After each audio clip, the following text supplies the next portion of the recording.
నా దేవా, నా దేవా, నీవు నన్నెలా విడనాడితివి? నన్ను రక్షింపగా నా ఆర్తధ్వని వినక నీవెలా దూరముగా ఉన్నావు? నా దేవా, పగలు నేను మొరపెట్టుచున్నాను, రాత్రి వేళను నేను మౌనముగా ఉండటలేదు. అయినను నీవు నాకు ఉత్తరమీయకున్నావు.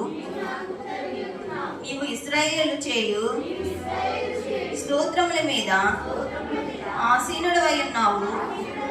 మా పితరులు నీ యందు నమ్మిక ఉంచిరి. వారు నీ యందు నమ్మిక ఉంచగా నీవు వారిని రక్షించితివి. వారు నీకు మొరపెట్టి విడుదల నొందిరి. నీ ఎందుకు నమ్మిక ఇచ్చి సిగ్గుపడకపోయిరి.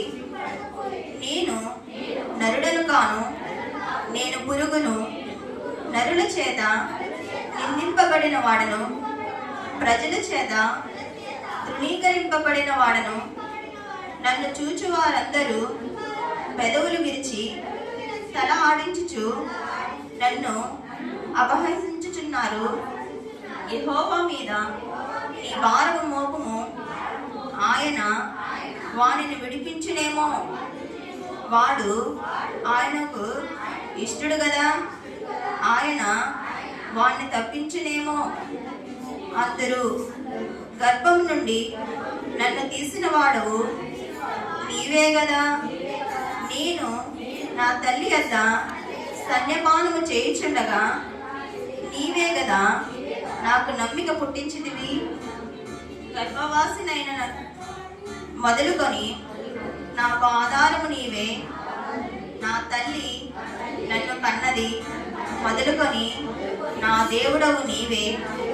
శ్రమ వచ్చి ఉన్నది, సహాయం చేయవాడెవడనూ లేడు.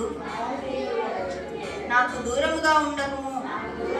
వృషభములు అనేకములు నన్ను చుట్టుకొని ఉన్నవి. బాషాను దేశపు బలమైన వృషభములు నన్ను ఆవరించుచున్నవి. చీల్చును, గర్తించుచుండు సింహము వలె వారు నోళ్ళు తెరుచుచున్నారు. నేను నీళ్ల వలె పారబోయబడి ఉన్నాను. నా ఎముకలన్నీ స్వరము తప్పించుచున్నవి.